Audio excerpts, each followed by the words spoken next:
Hello everybody! Welcome to the Medyo Serious Talk Show with me, Red Oliero. At ngayon, dahil alam mo kami, inspired kami ng mga bagay na nagtrending.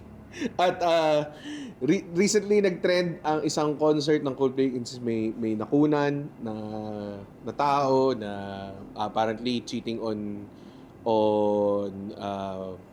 his wife, no? Parang ganong klase yung naging issue and whatever. Ngayon, bila siyang naging issue about privacy, invasion of privacy. So ngayon, nag-invite kami isang senior associate sa Maui's Law Office, si Attorney Marks Ervin Torino. Welcome po, sir. Thank you, sir. Okay. So, napanood niyo naman yung video?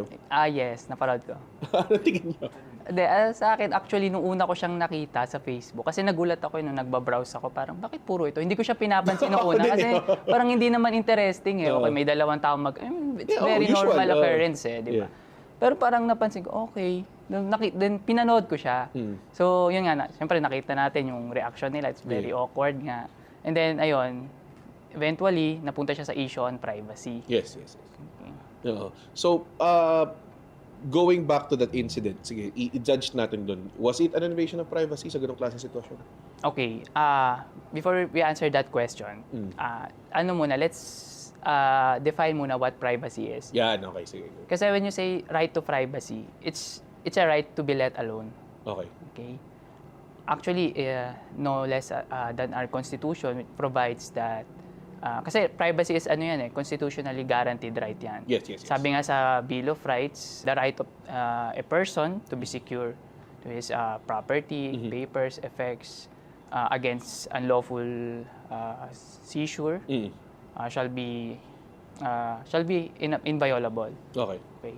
So, pag sinabi kasing privacy, spouses bill versus Chowa Chui. Okay, in this case kasi, the Supreme Court define right to privacy. Sabi dito, yung right to privacy, it's a person's right to be free from intrusion. Okay? So, another definition is that it's right naman against, or a right to be free from unwanted publicity. Okay. So, based dun sa dalawang right na yon, makikita natin na a person has the right to exclude others. No? Okay. Para mag-intrude sa kanyang private affairs. I see. And also, the person has a right naman to withhold information from others. Kasi sabi nga natin, yung right to privacy, it's a right to be free from unwarranted publicity. Yeah. So, kung may gusto akong itago, well, you have to respect it. Yes. Okay. So, ngayon... So, karapatan mo may tago. Yes. Tama. Pero, so ngayon, para magkaroon ng intrusion, dapat ma-establish mo muna na meron kang privacy. Na you expect a degree of privacy on that particular matter. Okay, so in the case of Ople versus Torres, nag-provide yan yung Supreme Court eh. There's a test to determine whether there is an expectation of privacy. Kasi kung wala expectation of privacy, there's no privacy to speak of. And if there's no privacy to speak of, hindi pwede magkaroon ng intrusion dyan. So, expectation of privacy meaning, kunwari, kung nasa bahay ka, sarili mong bahay, may expectation ka of privacy na. Yes. Okay, dapat lang walang papasok dito, di ba? Expectation of privacy mo as against sa other persons na nasa labas ng bahay mo. Kaya ka nga may pinto, may pader yung bahay, may bintana, may kortina. May indication na hindi ka gustong ma-disturb. Hindi to open na bahay, ganong klase. Yes. So, dun sa nabanggit ko kanina, yung expectation of privacy test, unang test dyan is whether by through a person's conduct, he exhibited expectation of privacy. Ayun nga. So, sa bahay ko, nakasara yung pinto, may bintana, may kortina. So, ibig sabihin, I expect privacy. So, ayoko na may mag-i-intrude from outside. Yeah. Same goes with, for example, my phone. Kasi tayo usually, di ba, yung phone natin may password yan eh. Yes. Di ba? Pwede minsan pa nga fingerprint, facial recognition. Depende sa'yo kung anong password mo. So, ibig sabihin, meron akong, yung paglagay ko ng password na yon, I exhibited a conduct which could be inferred as an expectation of privacy. So, I want to exclude others from having access to the contents of my phone. Okay? Tama. Pangalawa is, meron na. Okay, by my conduct, nag-exhibit ako ng reasonable expectation of privacy. Pangalawa is, dapat, the expectation of privacy, it must be reasonable. Okay. Reasonable in the sense that hindi ako pwede pumunta sa public place and i-expect ko na yung privacy na may enjoy ko sa loob ng bahay ko is may enjoy The ko pa same, rin yeah, doon. yeah. Yes. So it must be, yung expectation ko privacy must be reasonable. Reasonable, socially, I guess, acceptable sa norms Yes, natin. Mga exactly. Hindi pwede maglalakad kami, kurtina kami. Alam mo yan. I mean, posible Yes. kasing gawin yan, di ba? Tapos, may expectation privacy. May maglalakad ako, may 4 na pintuan around me, di ba? Hindi Yes. siya social norm. Alam mo yan? Parang ganun. Okay, so once masatisfy mo ngayon yung reasonable expectation of privacy test, if may nag-violate pa rin, may nag-intrude, may Okay. nag-pry into your private affairs, Yes. or may nag-disclose ng information, personal information, without your consent, pinablicize niya, then pwede magkaroon ng intrusion. Mm. Okay? Mm. So dun sa nakita natin, Sa Coldplay. yes, Coldplay. Oo. Well, unang-una, nasa public place sila eh. Yes. It's a public space. It's a concert. Actually, it's attended by a lot of people. May crowd talaga eh. And what It's they're... a literal public. Yes. Yeah, oo. And Na you moreover, consciously went to. Paid tickets yes, for, di yes, ba? Or yes. whatever man Kumbaga, connection mo, yeah. di ba? Oo. Kumbaga, they voluntarily subjected themselves to the eyes of the public. So, tsaka there's nothing public there's nothing private, Private, yeah. doon sa ginagawa nila. Yeah, Okay? And maraming tao. And yung ano naman, kiss cam naman, di lang naman kahapon yan na invento di ba? Lalo sa US ba yun? Okay. Lalo sa siguro. US na, di ba? For example, pag may mga sports event, Yes. concert, laging may kiss cam eh. Yes, yes. Dito sa Pilipinas ba may kiss cam ba dito? Parang wala Meron, no? may mga, talaga? pero merong tawag doon, may ways to do it. Like, kunwari, pag nag-attend ka ng sporting events, may mga tao na, kunwari, may sponsored itong, not necessarily, Chris. Oo. Pero yung mga ibang tao, meron pa nga naalala ko dali sa PBA. Pag tinutukan ko, kakain ka ng kanin Ula at lang. ulam. Ay, sorry. Mga ganun, tama. Okay lang yun. Baka sponsoran tayo. Di ba mga ganong klase? So, kumbaga parang universally practiced yung Yes. nangyayari. So ngayon, nung tinutukan sila ng camera, pwede ba nilang sabihin na yung right to privacy nila is na-violate? Yeah. Balik tayo dun sa test. Meron bang, doon sa conduct ba nila, meron ba expectation of privacy? Siyempre, wala. Kasi Wala. andun sila. Actually, ang ganda nga ng pwesto nila, parang kitang-kita talaga eh. Di ba? Ang ganda ng pwesto nila eh. Kasi may mga ibang angle na kita sila. Nandun yung magkayakap Yes, pa rin. yes, yes. So, okay. Doon sa conduct nila, wala silang pinakita na nag-i-expect sila ng privacy. Pangalawa, again, hindi rin reasonable kahit mag-expect sila kasi nasa public concert sila eh. So kung sasabihin nila na may violation of privacy, they cannot claim it against the organizer, event organizer, or even the cameraman. Tama. Kasi yung cameraman, Trabaho ginagawa lang. yun, Yes. Nakita niya, there are people exhibits intimacy na, which is sila naman talaga nagiging subject ng kiss cam di ba? Yes. So hindi sila pwedeng mag-claim na na-violate yung right nila to privacy. However, yung nakita natin na video na nagsisirculate online, apparently it was taken by another person attending the concert. Yun. Mini-video niya yung, Kiss ka mismo. yes, yung kiss cam. Yung video na yon, wala tayong habol doon. Meron siyang copyright doon. May right siya over that, right to ownership over that video. Yeah. Wala tayong magagawa. Siya yung kumapture. However, in-upload niya sa social media. Yes. In-upload niya, na-publicize siya. And yung subject ng video it doesn't even pertain to him eh. Yes. Other persons yan. So nakita nung ibang tao. So yung couple, okay lang ba na tawagan silang couple? Anyway, basta yung data subjects. Extramarital couple. Okay, sige.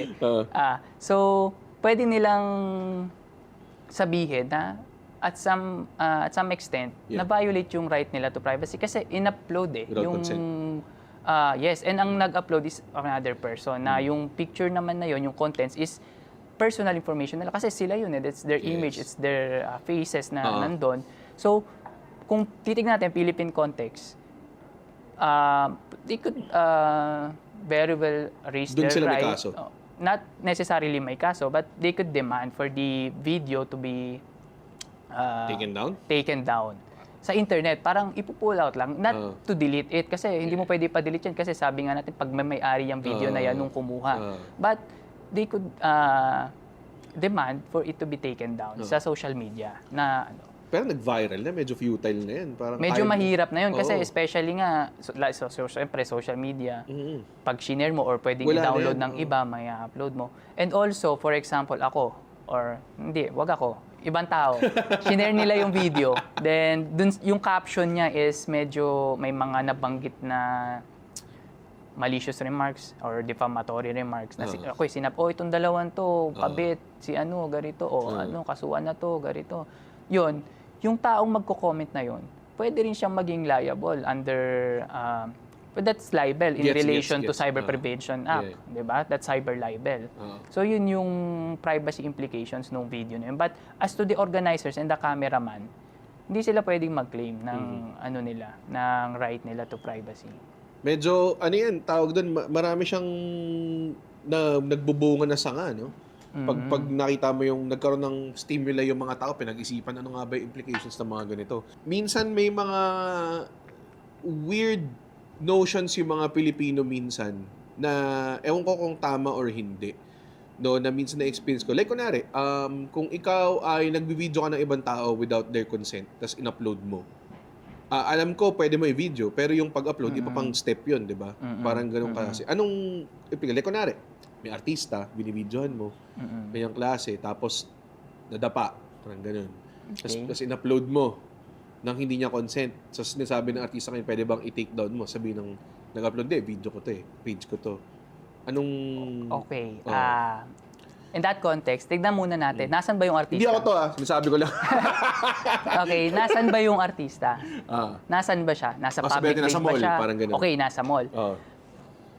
Especially kasi ngayon meron nasa influencer-driven era tayo. Yes. Lahat, yung mga celebrity, artista, lahat yan, kahit may sariling show sa TV, nag-vlog, diba? They post themselves online, mga video, kung nasan sila. So, diba, yung public image nila is more commodified than ever. Kumbaga, yung tao, nagkakaroon na siya ng parang interest doon sa kung ano yung ginagawa niya, ano yung kinakain niya, saan siya nagbakasyon, sino yung dinidate niya.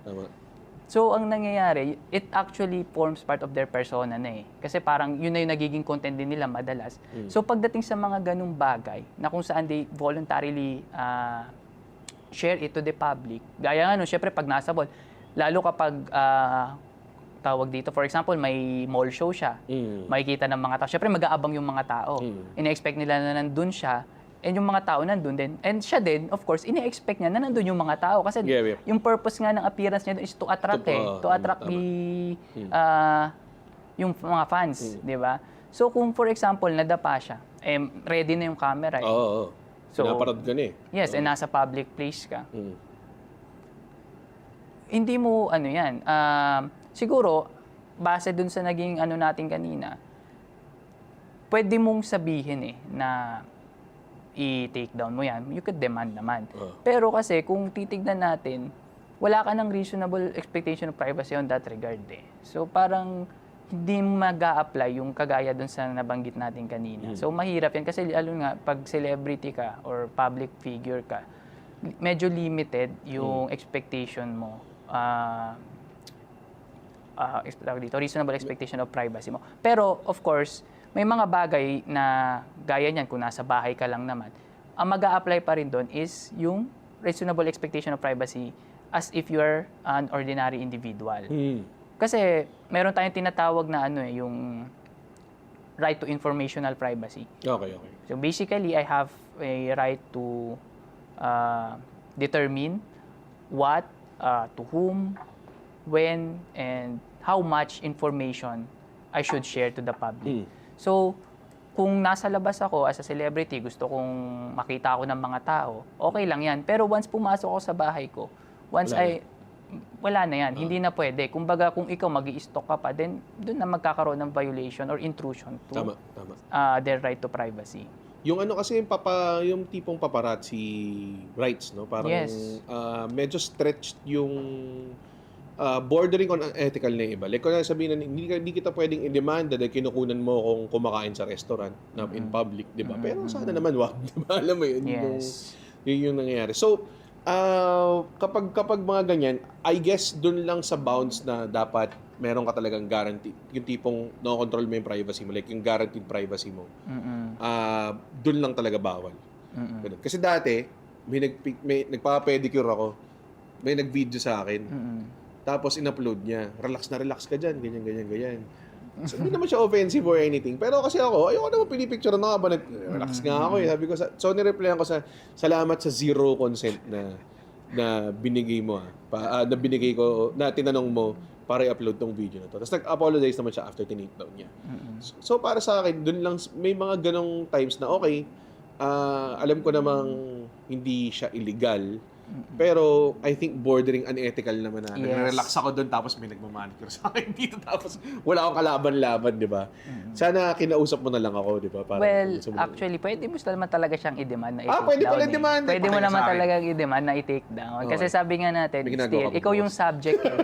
Ikaw yung subject nung Oo. picture. Tama. Okay? Yung hindi mo pwedeng bawin sa kanya picture, property niya yan eh. Tama. Pero kung gagamitin niya, for example, gusto i-upload niya, then you could ask for it to be taken down. Oo, tapos kumita, no?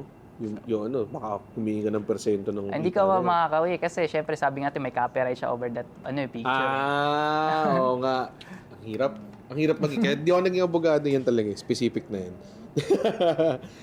So, how about this? So, iyan natin na. Talagang ang dami nagbungang questions dito. So, ito, hindi naman bago, pero recently, ang intense ng spam na, ewan ko, nakuha mo sa mga Viber mo, sa WhatsApp mo, na bigla, uy, gusto mo ba ng trabaho? Sa bahay ka lang.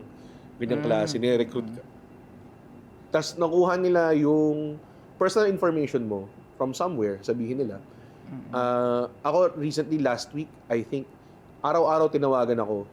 Hi, we are from blank agency. We represent blank bank para sa nakuha namin yung information mo sa kanila. Ganyan. Tapos pwede ba kitang bentahan ng credit card? Kasi araw-araw nila, kahit tumatanggi ako, araw-araw nila ako tinatawagan. Does that count as invasion of privacy na? Kasi obviously, I don't think I consented to getting called every day. Di ba? Mga ganong klase. Meron bang pwede akong gawin dyan? Or Well, pagkakita unang-una, ng pwede mo i-block, di ba? Yan yung May pinakamadaling iba-iba gawin number, dyan eh. May iba Pwede mong... number, di ba? Tsaka yung mga sa Viber, yung, Oo. di ba? Parang for some reason, yung number ko nag-leak na eh. So, ano ba yan? Invasion of privacy ba yan pag ganun? Kasi, ganito. Sa Under Data Privacy Act kasi, Aha.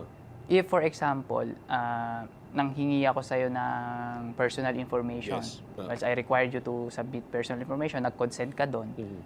hindi ko yan pwedeng i-share sa iba Yes. without your consent. Okay. Kasi one of the principles laid down under Data Privacy Act is transparency. Yes. So kung ano yung gagawin ko dun sa personal information mo, Yes. bakit ko siya ipaprocess, bakit ko siya kinokollect, kailangan ko sabihin sa'yo. Kung gusto ko siyang i-share sa iba, kailangan mag-consent ka muna. Pag hindi ka nag-consent, well, that would constitute a violation of data privacy. That's already illegal disclosure. So hindi ko pwedeng gawin 'yun. Tama. Okay? So kunwari ako, kumukuha ako ng email mo, pag bumili ka ng ticket sa show ko, kunin ko yung email mo for the purpose of, baka next show, gusto mong malaman kung kailan, i-email kita para may newsletter subscription, ganong klase. So they will consent to that. Pero, just because na nag-consent sila to use the email doesn't mean na pwede ko ibenta to sa mga... hindi. Di ba? Okay. Yun yung isang principle pa ng Data Privacy Act. Yes. Sabi natin kanina, mayroong transparency. Pangalawa is proportionality. Ano ibig sabihin ng proportionality?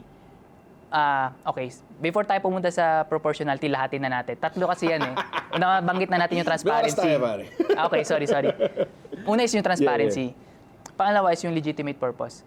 Yung pagkuha ko ng personal information sa'yo, dapat gagamitin ka for legitimate purpose. Gaya nung nabanggit mo, kinuha ko yung email mo para at least next show ko, kung nagustuhan mo, sabihin ko sa'yo, inform kita, ay nag-consent siya, okay lang. But, papasok tayo ngayon sa proportionality.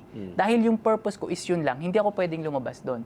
So, kung kinuha ko, nagkaroon ako ng access sa personal information mo, hindi ko yung pwedeng gamitin for other purpose, such as hindi ko pwedeng pagkakitaan niya na ibibenta ko, or gusto kong ibigay sa iba para sila din yung mag-invite sa'yo. Well, hindi pwede yun, unless sasabihin mo sa kanila. Diba? Yeah. Yun ang talagang ano. So, technically, kung di ako nag-consent na ipamigay mo sa mga iba-ibang ahensya tong para bentahan ng credit card, technically sila nagkakamali sila. Yeah. Yes. Meron bang like means or ways to stop that? Kasi minsan talaga medyo general annoyance sa buhay ng mga tao. Actually, the means to stop that is of course, kung alam mo kung sino yung nag-share nung Yeah. data mo, pwede ka mag-file ng complaint for violation of data privacy, especially kung merong illegal processing, illegal use, or illegal disclosure. Because after that, pwede mo silang i-compel na ihinto na wag i-share yung data mo sa iba, or you could also compel them to suppress or destroy your personal information na meron sa kanila. Ang hirap, no? Well, kasi syempre nasa digital age tayo eh. Kaya Totoo. actually yung Ang pag-commit daming ng sitwasyon. data privacy Yeah. breaches mas na-facilitate eh. Yeah. It's kasi like ang dami pang sitwasyon eh.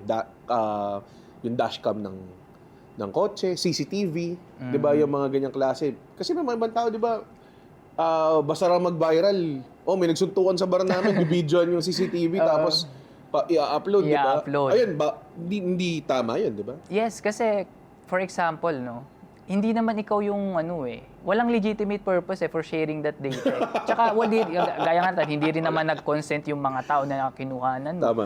Lalo na kung ikaw yung may-ari ng CCTV kasi that makes you Accessory. personal information processor. So, Okay. since meron ka ng access dito, ikaw yung may custody nung personal information ng ibang tao, hindi mo pwedeng i-share yan. Hindi mo pwedeng i-upload yan without the consent of the data subject. Data subject meaning yung tao na makikita mo doon sa Yeah. CCTV. Yep. So ang ginagawang usual na way ng mga tao is binoblur nila yung muka. Pero does that talagang absolve them of it or Not necessarily. Kasi Okay. yung mukha natin, that's that constitute one aspect of personal information. yes. Sige, blur yung mukha ko, kita naman yung pangalan ko, may ID ako, ang laki, may name tag ako. So, as long as ma-identify ka or merong other personal information na may expose Okay. sa public, hindi sufficient yun, yung i-blur lang yung Yeah. mukha. Kasi alam ko, nabasa ko rin na kunwari, kapag pinaringgan mo ba yung isang tao online, pag di mo pinangalanan, hindi daw cyber libel yun. Pero kung identifiable naman according Yes. sa blind item clues na Yes. nilagay mo conveniently, Yes, pwede diba? yan. Like, may matabang kulot na komedyante dyan. Diba? Parang, di medyo na-narrow down mo like into like 2 tao yung diba?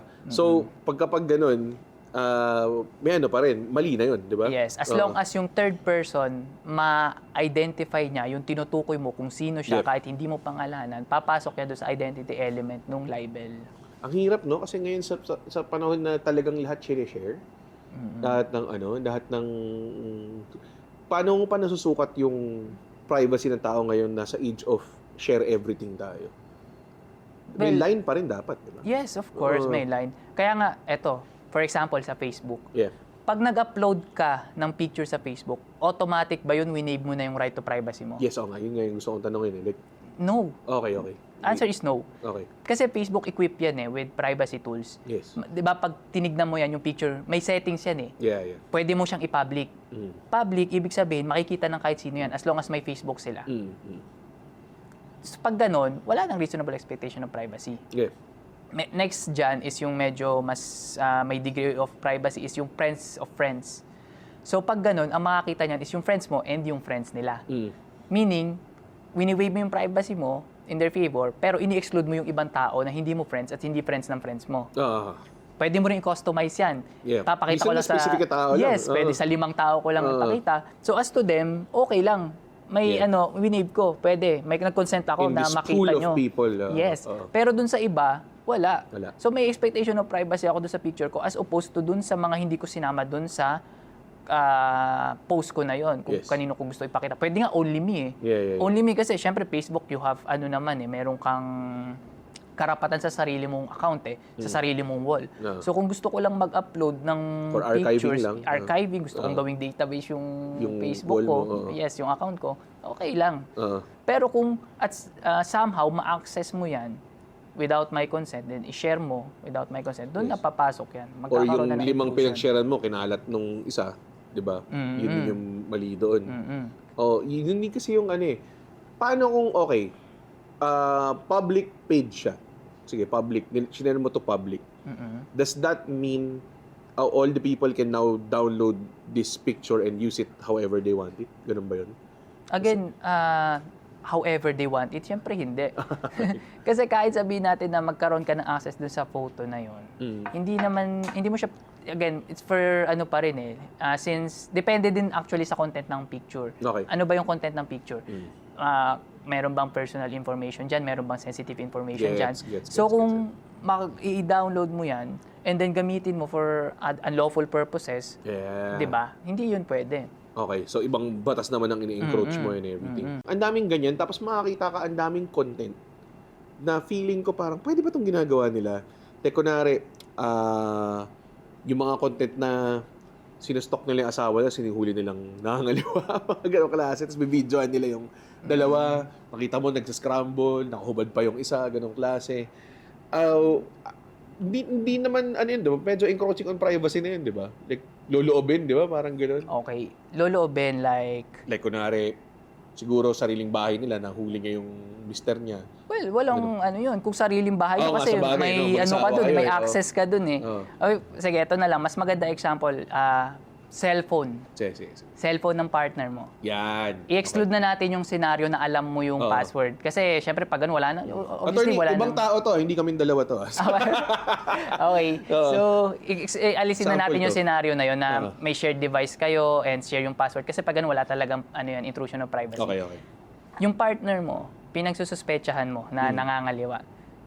Yung phone niya is talagang equipped talaga with daming password, facial recognition, may fingerprint, may pattern, may number kompleto, pati yung mga apps may mga password. Pero somehow you were able to access it. Nakrak mo. Okay. Nakita mo may mga messages. May mga intimate pictures siya kasama ibang tao which suggest mayroong illicit affair nga. Ngayon, pwede mo bang i-invoke yung right mo to privacy under Bill of Rights? Yeah. No. The answer is no. Kasi Bill of Rights, yung right mo under Bill of Rights, pwede mo lang yung i-invoke against the state and its agent.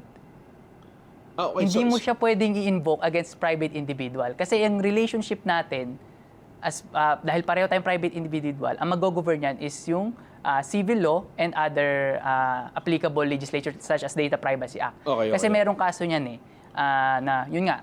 Teka, rewind. So kung ako yung pinasok yung phone ko, hindi pwede? Tama ba? Or pwede? Sorry? So kung kunwari, yung phone ko, kinrack lahat ng password, hinak, ganyang classes, nakita, wala kang right to it? Or Ganito meron kang right. Okay. Obviously, pwede kang mag-claim na na-violate yung right mo Privacy. under other law. Okay. Na-violate yung right mo to privacy under other law. But, hindi mo pwedeng invoke yung Bill of Rights. Ano yung kinahalagahan? Bakit kailangan mong invoke yung Bill of Rights? Gaya nga ng nabanggit natin kanina. Kasi ano yan for example, yung siyempre, ayun na, nahulihan ka. Yes. Gusto kang kasuhan ngayon Yes. ng asawa mo. O concubinage or vowsy, kung ano man. Pwede niya bang gamitin yung nakuha niyang ebidensya? Okay. Pwede niya bang gamitin sa korte yun? Hindi. The answer is yes. Talaga? Yes, provided that it is relevant. Pwede niyang gamitin yun. Kasi yung exclusionary rule natin under the Constitution, which provides that evidence which are obtained in violation of the right of the accused shall be inadmissible. Ibig sabihin, kapag yung ebidensya is nakuha ko in violation of the right of the accused, inadmissible yan. But it only applies to the state and state forces. For example, yung police. Police yung nanghak sa'yo. Para mapatunayan na ikaw ay involved sa ganitong krimen. Gets. Naghahanap. Detective siya, naghahanap siya ng ano. O kaya siguro they utilized kung anong other unlawful means, sinorture ka, pinaamin ka. Tama. Yung confession mo or yung mga ebidensya na nakalap sa'yo in violation of your rights, since ang nag-commit ng violation is yung state and its state agents, inadmissible siya. Doon mag-ooperate yung Bill of Rights. Pero ang kapwa civilian kayo? Yes. Ngayon, pwede mo ba siyang i-compel na, for example, yung kinuha niyang mga photos, sinave niya is burahin niya, since sa'yo naman yon and wag niya ikalat sa Facebook, pwede mo ba siyang i-compel? Yes, but under different law naman yon. Nag-post siya sa Facebook, pinangalandakan niya, ito picture ng asawa ko, tignan niyo, tignan niyo sino tong kasama niya, anong ginagawa nila, bakit gari. Pwede mo ba siyang kapasuhan ng defamation or cyber libel, or siguro kung yung ibang tao na mag-share din, pwede. Madami pwede. Yes, Data pero privacy rin, ganun. it will not operate as to exclude that in evidence if case mag-file yung nakahuli sa'yo ng kaso against sa'yo. Wow. Sobrang taliwanagan ako doon. Grabe. So, hindi naman sa very, nakingin, parang baka mamaya magtanong ako na magtanong, parang ano na to, personal consultation na yung nangyayari. Ay, di binibil kita. Para sa lahat to, para sa lahat ng tanong to, para sa information ng madla to. Paano kung tracking app? Mga ganyan. Tracking app. Dami mga ganyan na tinatrack nila yung cellphone ng jowa nila. Ganyan. Well, actually, I think para maging effective yung tracking app, I think, di ba kailangan mong i-surrender? Yung, for example, may ibibigay ka na link, tama ba? Or i-connect mo. Yeah, Siguro so. may voluntary siya eh, di ba? Hindi na, unless, syempre, maglalagay ka ng chip dyan na batatrack mo, bawal yun. Pero kung voluntary naman, or parang, surrender ko sa'yo yung whereabouts ko, okay lang. Or unbeknownst to dun eh. sa partner, nilagyan niya ng app yung phone nung gano'n. Kunwari, walang password, nilagyan niya ng... Yun, ibang usapan Iba na yan. yun. Ibang usapan na yan. Okay. So, kayo mag-track ng apps. Sinasabi ko lang, hindi ako yan. Sobrang, sobrang slippery slope niya, no? Ngayon, sa age of information. Gaano ka-updated ang laws natin for that? Actually, I can say naman, yes, na nag-e-effort naman ating lawmakers para magkaroon or maprotektahan yung right ng bawat Pilipino sa privacy. Pero syempre, minsan, yun nga, hindi natin maiwasan kasi mas mabilis usually kasi ang nangyayari sa legislation is parang nagiging siyang hindi siya ganun ka-proactive na parang nagiging siyang preventive measure. Ang nangyayari is nagkakaroon lang ng legislation kapag may nangyari na for example, yun nga, may massive breach na or nakikita natin na hindi na maganda na nababiolate na yung privacy dahil sa mga ganitong acts. Tsaka lang magkakaroon ng legislation, di ba? Yeah. Para yung Data Privacy Act natin, 2012 lang yan. Yes. Cybercrime Prevention Act, 2012 lang din yan. Anti-voyeurism, photo-video voyeurism, 2009 lang yan. Oo nga, that's barely... wala pang 20 years actually, no? Yung mga ibang batas natin. Ang internet, kailan pa sa Pilipinas siya, matagal na, di ba?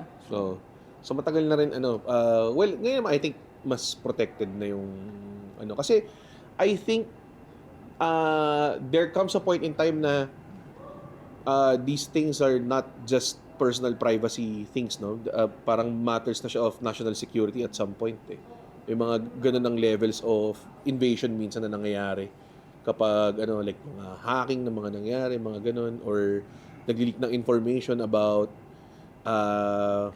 sabihin natin sometimes may mga nag-leak ng scandals or yung mga officials, 'di ba? Minsan ganun yung nangyayari, no? Meron din bang laws to safeguard those things? Like or at least paano ba 'to? Like meron bang ways na ma-protect natin ang ating information kasi pag nagkasabit ka ng, like kunwari, nung COVID, pag nagkasabit ka ng mga information mo sa mga government systems, di ba, pag mag-check-in ka dito sa kanya kasi, parang feeling ko, may database sila ng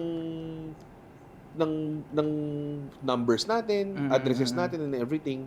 Pag na-breach yan, it's national level na siya. Violation of Data Privacy Act yan. Yes. Yung pag-collect nila kasi ang kino-collect naman yan usually dun sa mga anong tawag dito yung sa logbook na yung contact tracing, di ba? Meron yan lahat pag papasok ka di ba? What a time. Pangalan, address, and number. Yes. So yun lang.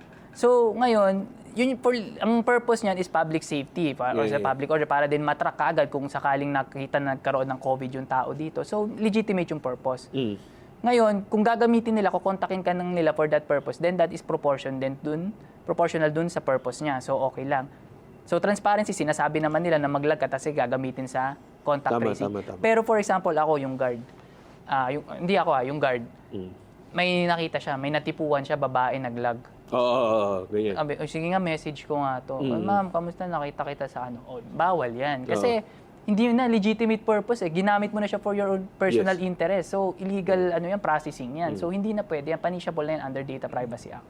Itong mga to, like ang daming mga ways na magkaroon ka ng invasion ng privacy mo ngayon now that it's an age of information and willingly giving your information to like website na parang gusto mo ba makakuha ng libreng tuwalya? Ito, lagay mo yung email mo, address mo, number mo, di ba? Parang ganong klase. Umabot tayo sa ganun, no? I'm pretty sure ang daming tao na nalabagan na ng privacy, kaya kung public figure ka man or not. Anong pwede nilang gawin para matigil to? Like, literal ba pwede sila magsampa ng kaso sa mga tao na nag-violate sa kanila? Ganun? Yes. Oh, okay. Actually, depende yan Kasi for example, kung na-violate yung privacy mo na may illegally disclose nung gaya na nabanggit ko kanina, yung guard, kunwari, or kinontak ka niya. Kung yung information mo is ginagamit nila para siraan ka or gaya nung kinukuha yung mga picture mo, then magpo-post ng mga kung ano-anong caption, pwede yan under cyber libel. Or for example, if yung content ng pictures or personal information mo is sexually explicit, so in-upload niya. So anti-photo and video voyeurism. Marami naman eh. Ngayon, kung for example, ang magba-violate ng right mo naman is, for example, state agents, right to privacy mo. Kasi nangyayari yan usually, lalo kapag may mga surveillance, napapansin mo, parang 24 hours yung surveillance, and dahil doon, kasi meron yan, uso ngayon, di ba? Actually, dati, kahit actually ngayon, may mga nare-red tag eh. And pupunta yung dyan. Kumbaga, mapapansin mo din na pag feeling mo na red tag ka, may magsa-surveillance sa'yo. Then, by reason of that surveillance, nakakuha sila ng information, personal information mo, and feeling mo na threaten yung right mo to privacy in life, liberty, and safety, then pwede kang mag-file ng petition sa court, yung tinatawag natin writ of habeas data. Pwede ka para at least i-compel mo yung respondent na yung kung ano man yung information, and kung ano man yung information na nakuha sa'yo is i-suppress nila, i-destroy nila. Ang penalties for, like kunwari if you are, na-mention natin kanina sa mga ride-sharing app or mga ride-hailing app, nabibigay mo yung personal information to contact ko, ma'am, saan ka na, ganyan. Tapos, hinatid ka, alam nila yung address mo. Tapos ngayon, siguro, may masamang intention tong lalaking to. Baka kinalat niya or pinabigyan niya, pare, type mo tong, may mga incidents na I think nakikita ko minsan sa online na nag-spurt na ganyan, na parang na-disrespect sila that way or whatever. Pag na-prove to be right, on court or whatever, anong possible penalties na nakukuha ng mga to? Kasi kung violation niya ng Data Privacy Act, ang penalty niyan is nagre-range yan from 6 months to 1 year up to 6 years. Oh, okay. So, ang multa niyan umaabot ikukulong talaga? Yes, ang penalty niyan is imprisonment and fine or both, depende sa discretion ng court. Yeah. Kung masabi nila hindi ka daw pwede mag-upload ng screenshot ng usapan nyo. May mga ganong klaseng type, di ba? Like, kunwari, ito, inaano ko nito, hinaharas niya ako. So, pwede mo bang gamitin yung screenshot na yun as way to like repel them or something? Or dapat diretso ka sa court? Like what? Paano like, kunwari, sa same situation na to, sobrang specific na. Kunwari, same situation na to, hinaharas ka nung driver mo or something. Di ba? So, pinost mo yung screenshots online. Ang sinasabi ng mga tao, wag mo i-post yung screenshot kasi violation daw yun ng Data Privacy Act. Parang ganong klase. Okay. Anong tama ba yun? Or? Kasi screenshot ng message. Yung messages kasi parang personal yan yes. Diba? So that's why it's called PM, personal message. So ibig sabihin, sa ating dalawa lang yan. Yeah. Ngayon, kasi actually, kung bakit mo siya ipopost online, wala ka namang mapapala dyan eh. Kung sa tingin mo na violate right mo, then go to the court. Mag-file ka ng case, gamitin mo siya as evidence. Pero kung magpo-post ka niyan online, sasabihin mo, usually sinasabi ng mga tao para lang para abiso lang ba sa public na ganito. Well, paano yan kumbaga hindi mo pwedeng gamitin yan as guys para i-violate yung privacy ng isang tao. Yes. Kasi yun nga, kung sa tingin mo na violate yung right mo, may may proper forum para kung saan mo pwedeng dalhin niya. Pwede mo dalhin sa court. Yes, hindi pwedeng basta mo lang ipopost. Kasi, syempre, once ipost mo yan sa social media, minsan pa nga taken out of context yan kasi hindi naman nila alam talaga yung buong pangyayari. Yung ibang tao ngayon, mag-comment. Ang daming sasabihin, may masasabihin masama. Yeah. So, yung ng tao. Lumalaki yung gulo. Yes, kasi when you say privacy, hindi yan napapaloob sa, anong tawag dito? Protecting secrets Parang nag-e-extend yan dun sa right mo or dun sa well-being ng tao, emotional well-being niya.